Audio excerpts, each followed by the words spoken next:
Assalomu alaykum. Yana bir bor kuzatuvchilar, kaptarxonani tozalab bo'ldik. Ko'rishingiz mumkin. Bu valerimiz. Kimdadir savol tug'ilishi mumkin. Tozalagan mahalda kaptarxonada chang ko'tariladi, kaptar dimlanib qoladi deyishi mumkin. Bizda valer ham bor. O'z valer eshigi doimo ochiq turadi. Xohlagan payti kirib chiqib turadi. Ko'rishingiz mumkin. O'z xohishi bilan hozir kaptarlar chiqmayapti. Sababi sovuq ko'cha. Baho berishingiz mumkin. Kaptarxonamiz toza bo'ldi. Suvlarni yangiladik, donlarni yangiladik. Vitaminlarni solib qo'ydik. Baho beringlar.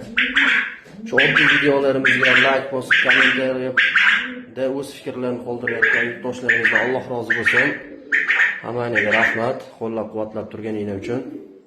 Bizda kunlik real hayotdan real kontent.